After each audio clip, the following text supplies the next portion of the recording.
નમસ્કાર મિત્રો, 7apex career એપમાં આપ સર્વનું ફરી એકવાર હાર્દિક સ્વાગત છે. અને આગળના લેક્ચરમાં આપણે ગુજરાતનું નામકરણ વિષયનો સઘનતાથી અભ્યાસ કર્યો અને આજે આપણે વાત કરવાના છે લેક્ચરમાં ઇતિહાસ શબ્દની. મિત્રો, ઇતિહાસ શબ્દનો અર્થ થાય છે કે આ પ્રમાણેનું થઈ ગયું. તો એ અર્થ ભૂતકાળ સાથે સંકળાયેલો છે કે આવું હતું જે હવે થઈ ગયું છે, બરાબર. અને એના વિશે આપણે વાત કરવાના છે. એટલે ઇતિહાસમાં આપણે જઈને કોઈ ફેરફાર કરી શકવાના નથી, કારણ કે એ ઘટના ભૂતકાળમાં ઘટી ચૂકી છે જે હવે બદલાઈ શકવાની નથી. વિજ્ઞાનમાં આપણે મિત્રો કોઈ પ્રયોગ કરવો હોય તો એ પ્રયોગ આપણે પ્રયોગશાળામાં 1000 વાર કરી શકીશું પુનરાવર્તન સાથે, પરંતુ ઇતિહાસમાં જે ઘટના ઘટી ગઈ હોય એનું આપણે ફરીથી નિર્માણ કરી શકીએ નહીં. એ ઘટના ઘટી ગઈ છે અને એ ઘટના જે તે સમયે ઘટી ત્યારે તેનું કેવું અવલોકન થયું, તેની સમાજ પર શું અસર થઈ, એનો અભ્યાસ આપણે આ વિદ્યાશાખામાં કરવાનો હોય છે. એટલે આજે આપણે જે પણ વાત આ સબ્જેક્ટમાં કરવાના, આ વિષયમાં હવે પછી કરવાના, એ તમામ ઘટનાઓ મિત્રો ભૂતકાળમાં ઘટી ગઈ છે અને જે હવે બદલાવાની નથી. એટલે ઇતિહાસ વિષય માટે તમારા મગજમાં એક કોન્સેપ્ટ ક્લિયર થઈ ગયો કે અહીંયા પડેલી જે ઇન્ફોર્મેશન છે એ 90% ચેન્જ થવાની નથી. મિત્રો ખાસ ધ્યાન રાખજો, 90%. જો નવી શોધ થાય, ઘણીવાર એવું થાય કે ભૂતકાળમાં બનેલી ઘટનાઓથી આનું ડોક્યુમેન્ટેશન રહી ગયું હોય, એના કોઈ પુરાવા ન મળ્યા હોય ને એ પુરાવા પાછળથી મળે તો ઇતિહાસની માહિતીઓમાં પણ થોડો ઘણો ફેરફાર થાય. જેમ કે હડપ્પા સંસ્કૃતિ, જેના વિશે આપણે ભણવાના છે આગળ જતા. તો જ્યાં સુધી હડપ્પા સંસ્કૃતિની શોધ નથી થઈ ત્યાં સુધી આપણે વૈદિક કાળથી આપણી સંસ્કૃતિનો ઇતિહાસ શરૂ કરતા હતા. પણ જેવી હડપ્પાની શોધ થઈ ગઈ ત્યારથી આપણો ઇતિહાસ બદલાયો અને વૈદિક કાળની પહેલાં આપણે હડપ્પા સંસ્કૃતિ વિશે ભણવાનું શરૂ કરવું પડ્યું અને આપણે ક્રમવાઇઝ આગળ મૂકવું પડે છે. તો ઘણીવાર આવા ચેન્જ થાય, પણ એ 100, 200, 300, 1000 વર્ષમાં એકવાર આવો કોઈ ચેન્જ થાય. બાકી હિસ્ટ્રીમાં જે માહિતી જેવી છે તે તેવી ને તેવી જ રહેવાની. જેમ કે ગુજરાતનો સ્થાપના દિવસ 1 મે 1960, હવે આ તારીખ બદલાવાની નથી. એટલે તમે જ્યારે ઇતિહાસ વિષયની તૈયારી કરવા બેસો ત્યારે એક વસ્તુ 100% તમારે ક્લિયર કરવાની છે કે જે માહિતી તમે જેવી વાંચી રહ્યા છો એને માત્ર હૃદયસ્થ કરવાની છે, એને માત્ર તમારે મેમરાઇઝ કરવાની છે. અને જ્યારે ક્વેશ્ચન પેપર તમારા હાથમાં આવે ને તમારે કેટલું સારું છે કે 4 ઓપ્શન છે, ત્યારે બસ એને રિકોલ કરીને સાચા જવાબ સુધી પહોંચવાનું છે. તો આ તમારા બધા વિષયોમાં એક રીતે જોવા જાય તો સૌથી સરળ વિષય છે. ગણિતનો જવાબ બદલાઈ શકે, વિજ્ઞાનનો જવાબ બદલાઈ શકે, જનરલ નોલેજની અંદર તો ક્યાંથી પણ ક્વેશ્ચન પૂછાઈ શકે, પણ હિસ્ટ્રીની અંદર આ રીતે તમે તમારું સ્ટ્રેસ બર્ડન ઓછું કરી શકો છો અને જે માહિતી જે સ્વરૂપમાં તમને મળે એ ફોર્મમાં તમે એને યાદ રાખવાની, એને તમારી સ્મૃતિમાં સેવ કરવાનો ટ્રાય આજથી હવે શરૂ કરી દેજો. તો આજે ગુજરાત શબ્દ છે એની વાત તો આપણે આગલા લેક્ચરમાં કરી જ દીધી. આ લેક્ચરમાં આપણે વાત કરી રહ્યા છે ઇતિહાસની, અને એમાં પણ ખાસ કરીને પ્રાગ ઐતિહાસિક કાળ. તમને ચિત્ર પરથી જ દેખાઈ આવ્યું છે કે આ પ્રાગ ઐતિહાસિક કાળમાં આપણે મનુષ્યના પ્રાચીનતમ સમયની વાત કરવાના છે, એટલે કે આદિમાનવની વાત કરવામાં છે. આદિમાનવથી લઈને આધુનિક માનવ સુધીની જે આપણી વિકાસ યાત્રા છે એના સૌથી પહેલાં 0ના પગથિયા પર આજે આપણે ઊભા રહેવાના છે અને એ સમયની આપણે વાત કરવાના છે. તો પ્રાચીન ઇતિહાસને ઇતિહાસકારોએ મિત્રો મુખ્ય 3 ભાગમાં વિભાજિત કર્યો છે. પહેલો વિભાગ છે એ પ્રાગ ઐતિહાસિક કાળ છે, બીજો વિભાગ છે આદ્ય ઐતિહાસિક કાળ છે, ને ત્રીજો જેમાં આપણે અત્યારે જીવી રહ્યા છે એ છે ઐતિહાસિક કાળ. તો આજે આપણે સૌથી પહેલાં પ્રાગ ઐતિહાસિક કાળની વાત કરવાના. હવે મિત્રો, આજે પ્રાગ ઐતિહાસિક કાળ છે ને એને પણ મુખ્ય 3 ભાગમાં આપણે વર્ગીકૃત કર્યો છે. અને વાત જ્યારે થતી હોય પ્રાગ ઐતિહાસિક કાળની ત્યારે એક વસ્તુ આપણે ખાસ યાદ રાખવાની છે કે આ સમયનો જે માનવી છે, આદિમાનવ છે, એ કોઈ પણ પ્રકારની ધાતુથી પરિચિત નથી. એટલે કોઈ ધાતુની હજુ શોધ થઈ નથી. મનુષ્ય પ્રાણીઓની સમકક્ષ જ છે. એ હજુ ભાષાનો પણ વિકાસ થયો નથી, એ ભાષા બોલતો નથી, કોમ્યુનિકેશન કરવા માટે દૈહિક ચિહ્નોનો ઉપયોગ કરે છે.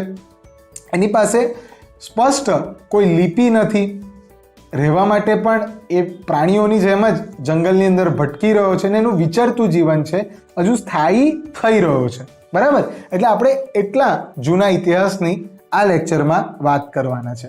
અને ત્યાં ધાતુ જોડાયેલી નથી, ત્યાં મનુષ્યની સાથે જોડાયેલો છે પથ્થર, એટલે આ પાષાણ યુગ છે.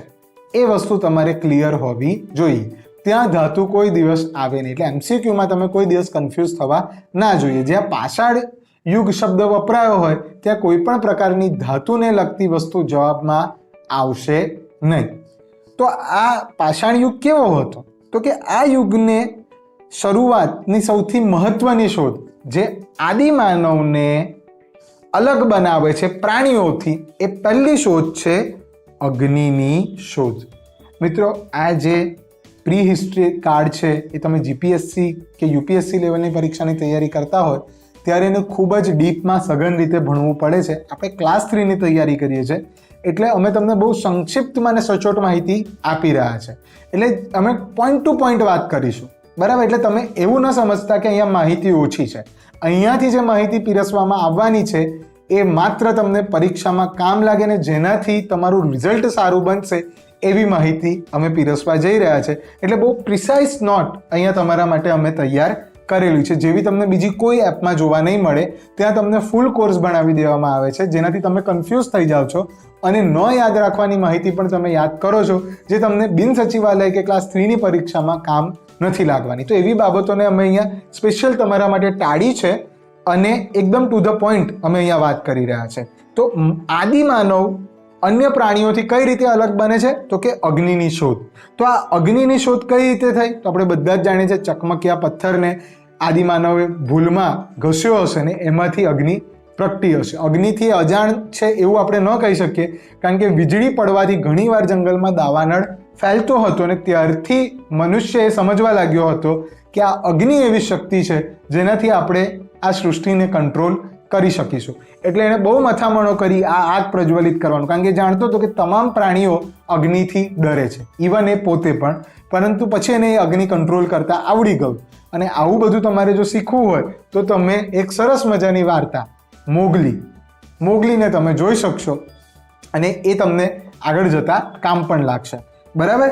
તો અહીંયા સૌથી પહેલી શોધ થાય છે અગ્નિની. ને અગ્નિની શોધ થઈ એટલે આ આદિ પાષાણ યુગ એટલે કે પ્રાચીન પાષાણ યુગ કે પૂરા પાષાણ યુગને આપણે અશ્મિ યુગ તરીકે પણ ઓળખીએ છે. હવે રોબર્ટ બ્રુસફર્ટ દ્વારા 1893માં મહેસાણા જિલ્લામાં સાબરમતી નદીના કિનારે આવેલા કોટ, આ તમારે યાદ રાખવાનું છે, કોટ અને પેઢમલી જે વિજાપુર પાસે આવેલું છે, ત્યાં તેમણે સૌ પ્રથમ સંશોધન કર્યું. આ વાત આપણે આગળ હડપ્પાના લેક્ચરમાં પણ કરવાના છે.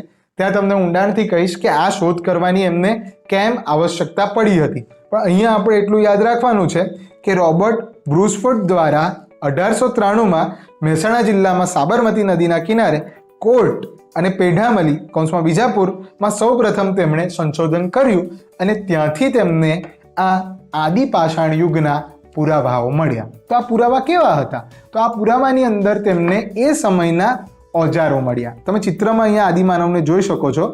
એના હાથમાં હેન્ડએક્સ છે અને બીજા હાથમાં એક સાદો પથ્થર છે, બરાબર. આ ફોટામાં તમે જોઈ શકો છો. તો તેના ઉપયોગથી તેઓ શિકાર કરતા કે લાકડા કાપતા વગેરે કામ કરતા હતા. તો હવે જે એ જમાનાના ટૂલ્સ છે, સાધનો છે, જે પથ્થરમાંથી બનેલા છે, એ તેમને ત્યાંથી મળી આવ્યા હતા. હવે આ ઓજારોમાં એ લોકો શું કરતા કે હથા તરીકે લાકડાનો પણ ઉપયોગ કરતા, કોઈ વાર પ્રાણીઓના અસ્થિઓનો પણ ઉપયોગ કરતા અથવા એમના જ પૂર્વજોના અસ્થિઓનો ઉપયોગ કરતા. એ રીતે આ બધા ઓજારો તેઓ બનાવતા હતા અને એકદમ વિચરતું એમનું જીવન હતું, જંગલમાં ભટકતું જીવન હતું અને એ લોકો ઝુંડ બનાવીને ધીરે ધીરે આ જંગલમાં ભટકીને જીવન પસાર કરતા હતા. એ પછી આવે છે મધ્ય પાષાણ યુગ. તો આ યુગની અંદર આ આદિમાનવ થોડો હોશિયાર થયો. પ્રાચીન યુગમાં એની પાસે વસ્ત્ર એવું કશું છે નહીં ઋતુઓથી બચવા માટે. તો આ યુગની અંદર મધ્ય પાષાણ યુગમાં આ આદિમાનવ ચામડામાંથી અને વૃક્ષની છાલમાંથી બનાવેલા વસ્ત્રો પહેરે છે. આ વસ્ત્રોને આપણે વલ્કલ વસ્ત્ર તરીકે ઓળખીએ છીએ. ખાસ ધ્યાનમાં રાખવાનું છે, વલ્કલ વસ્ત્રો. વલ્કલ વસ્ત્રો શેમાંથી બને છે? ચામડા અને વૃક્ષની છાલમાંથી. આ વલ્કલ વસ્ત્રો આદિમાનવ માટે તો તમારે યાદ રાખવાના જ છે. કદાચ કોઈ વાર તમને પૂછાઈ જાય તો ભગવાન રામ જ્યારે વનવાસમાં જાય છે ત્યારે તેઓ રાજકીય વસ્ત્રો તાગીને વલ્કલ વસ્ત્રો ધારણ કરે છે. એટલે રામ ને લક્ષ્મણ જંગલમાં વલ્કલ વસ્ત્રો ધારણ કરીને ગયા હતા. એ સિવાય આદિવાસીઓ પણ ઘણી જગ્યા પર આજની તારીખમાં આ પ્રકારના વલ્કલ વસ્ત્રો ધારણ કરે છે. આંદામાન નિકોબારના ગાઢ જંગલોની અંદર અથવા છત્તીસગઢ મધ્યપ્રદેશના ગાઢ જંગલની અંદર આજની તારીખમાં પણ વલ્કલ વસ્ત્રોનો ઉપયોગ થતો જોવા મળે છે. તમે સાઉથ આફ્રિકાને બધે તો જોયું જ હશે. તો આ તમારે વલ્કલ વસ્ત્રો યાદ રાખવાના છે. કોની સાથે? મધ્ય પાષાણ યુગ સાથે. ત્યાર પછી અહીંયા તેઓ શિકાર કરવા માટે પથ્થરોના નાના નાના ઓજારોનો ઉપયોગ કરતા. ફ્લેક્સ. એ લોકો શું કરતા કે પથ્થર લેવા, જુદા જુદા પ્રકારના પથ્થરો છે, એ પથ્થરોની તેઓ બીજા મોટા પથ્થરથી ધાર કાઢતા. એને ફ્લેક્સ કહેવાય. ને ધારનો ઉપયોગ પછી એ લોકો શિકાર કરવા માટે કરતા હતા. અને ખૂબ જ અણીદાર હોય એનાથી એ લોકો તીર પણ બનાવતા અને ઘણીવાર એમને છૂટું જ એ લોકોના હાથમાં હોય અને એનાથી તેઓ શિકાર કરતા. ત્યાર પછી આ જ સમયમાં તેઓ પકવેલી માટીના વાસણોનો પણ ઉપયોગ કરવા લાગ્યા, લાલ કલરની અને કાળા કલરની. હવે આ જે કુંભાર હોય એ લોકો બહુ ઇઝીલી આ વાતને સમજી શકે છે કે માટીને જુદા જુદા તાપમાન પર જ્યારે તમે ભઠ્ઠીમાં ગરમ કરો તો એમાંથી જુદા જુદા પ્રકારના રંગની આપણને પોટરી એટલે કે માટીકામના વાસણો મળતા હોય છે. એટલે ભઠ્ઠીનું તાપમાન એ રીતે સેટ કરે તો લાલ અથવા કાળું થઈ જાય. તો એ બે પ્રકારના વાસણોનો અહીંયા તે લોકો ઉપયોગ કરતા દેખાય છે. પણ આ વાસણો એટલે એકદમ પ્રોપર જેવું તમે ઇમેજિન કરતા હો એ પ્રકારના વાસણ નહોતા. એ માત્ર પ્લેટ કે એવું જ હતું. બહુ પ્રોપર વાટકી એવું બધું હોય નહીં. હવે આ જ કડીની અંદર ડૉક્ટર હસમુખ સાકડિયાએ ગુજરાતમાં લાંઘણજ ખાતે માનવ કંકાલ શોધ્યું હતું અને એ આ મધ્ય પાષાણ યુગ સમયનું કહેવાય છે, જેની વાત પણ આપણે હડપ્પાના ચેપ્ટરમાં આગળ કરવાના છે. ત્યાં એની વાત આપણે વિસ્તારથી કરીશું. એ પછી આવે છે નૂતન પાષાણ યુગ. તો નૂતન પાષાણ યુગ એ કેમ ઇમ્પોર્ટન્ટ બને છે? તો તમારે યાદ રાખવાનું છે કે તેમાં સૌથી મહત્વની શોધ થઈ એ છે ચક્રની શોધ, એટલે કે પૈંડાની શોધ.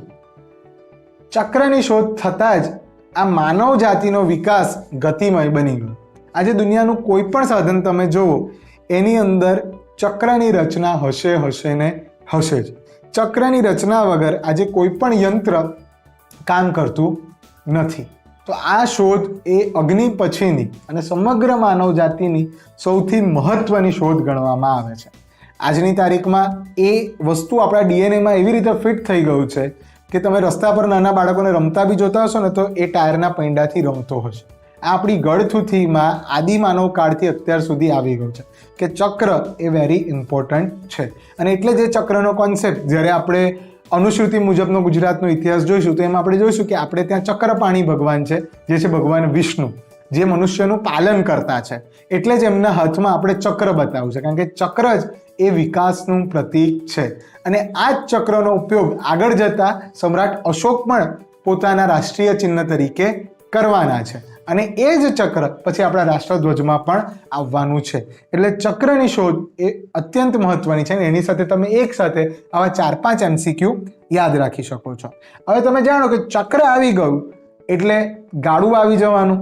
અને બીજું, આ જ સમયની અંદર પાલતુ પશુઓ વડે મજૂરી કરાવવાનું શરૂ થયું. એટલે પશુઓને પાલતુ બનાવવામાં આવ્યા અને પછી આદિમાનવ એમની પાસેથી કામ લેતો થઈ ગયો. અને ધીરે ધીરે નદીઓના કિનારે અથવા મેદાન પ્રદેશોમાં તે સ્થાયી થવા લાગ્યો. હવે એણે ભટકતું જીવન બંધ કર્યું. અને જ્યારે સ્થાયી થવા લાગ્યો ત્યારે એણે જેની શોધ કરી એ છે કૃષિ, એટલે કે ખેતી. અને જ્યાં કૃષિની વાત આવે ત્યાં વૃષભ અને ગાય એ બે પ્રાણીઓ ઇમ્પોર્ટન્ટ બની જાય છે. એની સાથે કૂતરું, શ્વાન. તો આ 3 પ્રાણીઓ આપણા ભારતીય પરિપ્રેક્ષ્યમાં આદિમાનવ કાળથી જ પાલતુ છે અને એમની સાથે આપણે કામ લેતા આવ્યા છે. અશ્વ જે આવશે એ બહુ પાછળથી સમયમાં આવશે. હાથી પણ થોડો પાછળથી આવશે. હાથી હતો પણ એને ટ્રેન કરવું એ બહુ ડિફિકલ્ટ હતું. તો પહેલાં આપણે આ પ્રાણીઓથી કામ લેવાનું શરૂ કર્યું અને પછી ધીરે ધીરે પશુપાલનનો જે વિસ્તાર છે એ વધતો ગયો. તો આ વસ્તુ તમને ક્યાં કામ લાગશે? તો કે વૈદિક સંસ્કૃતિમાં. એટલે જ વૈદિક સંસ્કૃતિની અંદર આપણને કોઈ પણ ચલણી સિક્કા મળતા નથી, ત્યાં પશુધનને જ ધન ગણવામાં આવે છે. જેની પાસે જેટલું વધારે પશુધન એ એટલો ધનવાન, એ એટલો અમીર. બરાબર, એટલે આ કોન્સેપ્ટ પણ આપણને આ નૂતન પાષાણ યુગમાંથી દેખાઈ આવે છે. બરાબર, આ યુગના અંતમાં તાંબાની શોધ થાય છે. તાંબુની જે ધાતુ છે એની શોધ થાય છે. હવે અહીંયા આપણે યાદ રાખવાનું છે કે ભારતીય પરિપ્રેક્ષમાં પહેલું તાંબુ શોધાયું છે. એટલે જ આપણે હડપ્પા સંસ્કૃતિનો પણ જ્યારે અભ્યાસ કરીશું ત્યાં આપણે તાંબાની વાત કરી રહ્યા છે, ત્યાં આપણે લોખંડની વાત નથી કરી રહ્યા. ત્યાં સોનું આવે છે પણ વધારે પડતું આપણને તાંબાના પુરાવાઓ મળે છે. તો આવું કેમ બન્યું? તો કે ભારતમાં આર્યોના આગમન પછી આપણે લોખંડની ધાતુથી પરિચિત થયા છે, પણ વૈશ્વિક સ્તરે ઊંધું છે.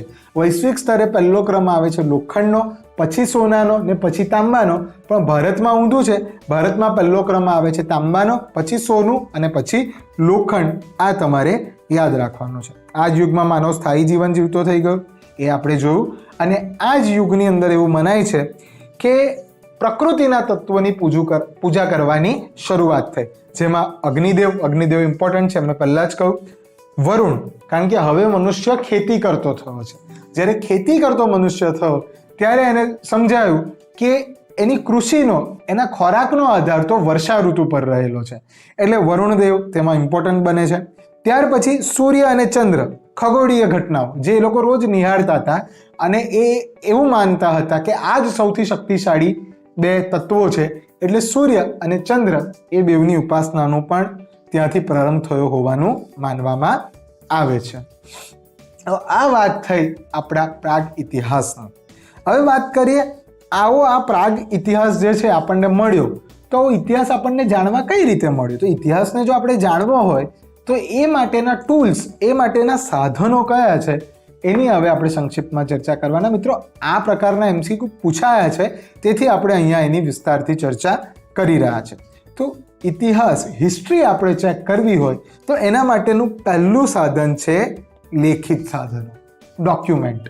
હિસ્ટ્રીની તો એક જગ્યા પર વ્યાખ્યા જેવી છે, નો ડોક્યુમેન્ટ નો હિસ્ટ્રી. જો ડોક્યુમેન્ટ નથી તો હિસ્ટ્રી નથી, પુરાવા નથી તો ઇતિહાસ નથી. પણ અહીંયા આપણે ડોક્યુમેન્ટ એટલે લેખિત પુરાવાની વાત કરી રહ્યા છીએ. તો આ લેખિત પુરાવાઓ કેવા હોઈ શકે? તો કે ધાર્મિક સાહિત્યો, ત્યાર પછી ધર્મેતર સાહિત્યો, એટલે કે જેમાં ધર્મને લગતી વાત ના હોય પણ કવિતા હોય, અન્ય પ્રકૃતિનું વર્ણન હોય વગેરે જેવા સાહિત્યો. ત્યાર પછી સિક્કાઓ મહત્વનો ભાગ ભજવે છે. સિક્કાઓ પછી શિલાલેખ પછી વિદેશી પ્રવાસીઓની નોંધ, ટ્રાવેલ લોગ્સ. તો અહીંયા આપણે જે હવેથી ઇતિહાસ ભણવાના છે એ ઇતિહાસ આ વસ્તુઓના આધારે આપણે ભણવાના છે. એટલે આપણે જ્યારે કોઈ પણ યુગની વાત કરીશું, એ ધારો કે સિંધુ ખીણની સભ્યતાનો યુગ હોય, મૌર્ય વંશો હોય, ગુપ્ત વંશો હોય, મૈત્રક વંશો હોય, કે પછી અંગ્રેજોના આગમન પછીનો ભારતનો અર્વાચીન ઇતિહાસ હોય, આ જે આખો ઇતિહાસ આપણે મિત્રો રજૂ કરવાનો ને એ આ વસ્તુઓના આધારે આપણે કરવાના. એટલે જ્યારે ઇતિહાસ યાદ રાખવાનો હોય ત્યારે તમારે યાદ રાખવાનું કે એની જોડે તારીખ તો હોય જ, ડેટ તો હોય જ, પણ ડેટની સાથે સાથે બીજું શું હોય? તો કે સાહિત્ય હોય, સિક્કાઓ હોય, શિલાલેખ હોય, અભિલેખ હોય અને વિદેશી પ્રવાસીઓની નોંધ હોય. એટલે આટલી વસ્તુઓ તમારે હવે યાદ રાખવી પડશે, કારણ કે જે પણ રાજા બદલાય એ રાજાની મુદ્રા બદલાય અને એના સિક્કા બદલાય, અને એ સિક્કાના આધારે આપણે એ જે તે રાજાનો સમય નક્કી કરી શકીએ. હવે જે રાજાના સિક્કા, જે સમયના રાજાના સિક્કા આપણને ના મળતા હોય, પરંતુ એ સમયના રાજાનો કોઈ સાહિત્યમાં ઉલ્લેખ મળતો હોય, કોઈ બીજા સાહિત્યિક પુરાવા મળતા હોય, તો આપણે એમને ઇતિહાસના ક્રમમાં એ પ્રમાણે ગોઠવી શકીએ. અને ક્યાં તો પછી જો રાજા હોશિયાર હોય, સમર્થ હોય, બળવાન હોય, તો એ પોતાની યશ પ્રશસ્તિ ગાવા, પોતાની કીર્તિ ગાવા પથ્થરો પર લેખ કોતરાવે, જેને આપણે શિલાલેખ કે અભિલેખ તરીકે ઓળખીએ છીએ. તો એ પુરાવો આપણને મળે ને જે આપણા દેશમાં મળતા આવ્યા છે.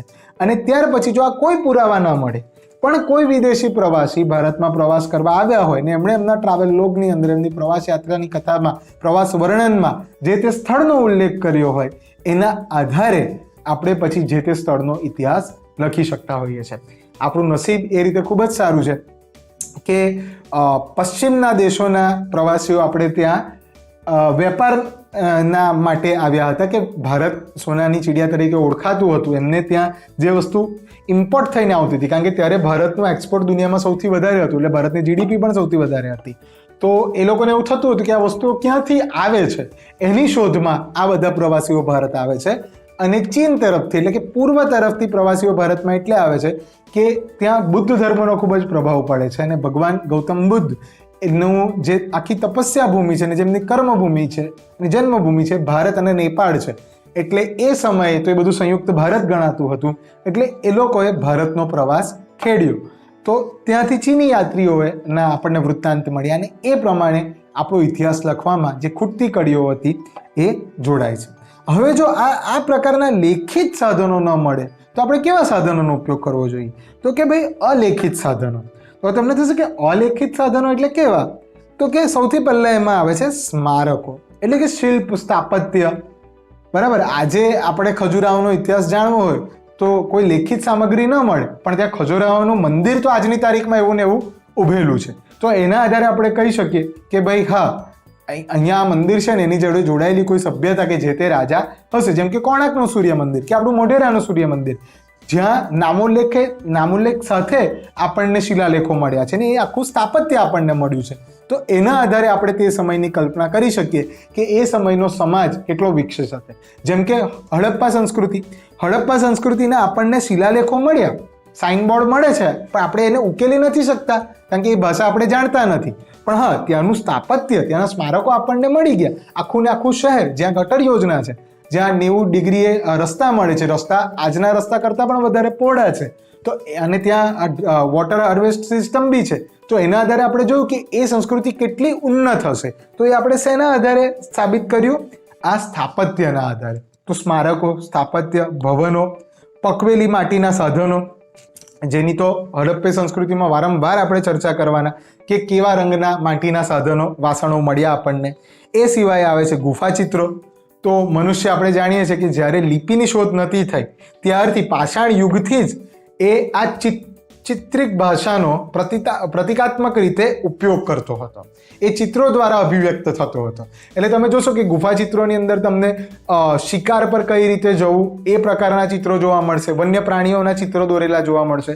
તો આ ગુફાચિત્રો તો પહેલેથી જ મળે છે. આજની તારીખમાં બી નાના બાળકોને તમે પેન પકડાઈ દો તો એ દિવાલ પર ચિત્ર જ કરવા લાગશે. તો એ આપણા ડીએનએમાં આદિકાળથી આવ્યું છે. તો એવા ગુફાચિત્રો આપણને મદદરૂપ બને છે. મૂર્તિઓ, શિલ્પ સ્થાપત્યો, આપણે હડપ્પા સંસ્કૃતિથી જ મૂર્તિઓ જોવાની શરૂઆત કરી દઈશું કે મૂર્તિ પ્રમાણે કઈ રીતે આપણે કલ્ચરને ઓળખી શકીએ. હડપ્પામાં તમે જોશો કે જે કાંસ્યની પ્રતિમા સ્ત્રીની મળી છે, ત્યાં સ્ત્રીના પોસ્ચર પરથી આપણે ડિફાઇન કરી શકીએ છીએ કે આખો સમાજ માતૃસત્તાક સમાજ હોઈ શકે. તો આવા બધા સાધનો આપણને ખૂટતી કડી ઇતિહાસની પૂરવા માટે કામ લાગે છે. અને ત્યાર પછી જે ત્રીજો પ્રકાર આવે છે અનુશ્રુતિઓનો, લોકવાયકાઓનો, દંતકથાઓનો. તો આ બધા પુરાવા મળે છતાંય કોઈ બાબતો ખૂટતી હોય ત્યારે આપણે લોક સમાજ પાસે જવું પડે છે. આપણે ત્યાં વૈદિક કાળથી જ ઓરલ ટ્રેડિશન છે, કંઠોપકંઠ. અને આપણે ત્યાં જ નહીં, વિશ્વભરમાં કંઠોપકંઠ એક પેઢી બીજી પેઢીને પોતાનો વારસો આપતી હોય છે. તો એ અનુશ્રુતિ આધારિત વારસાને પણ આજે આપણે ઇતિહાસ લેખનમાં સ્થાન આપ્યું છે. કારણ કે ઘણી બધી જગ્યાએ આટલા બધા પુરાવાઓ મળ્યા પછી પણ ખૂટતી કડી રહી જાય છે. ખૂટતી કડી જોડવા માટે આપણે અનુશ્રુતિ આધારિત ઇતિહાસને ઇતિહાસ વિષયની અંદર સ્થાન આપ્યું છે.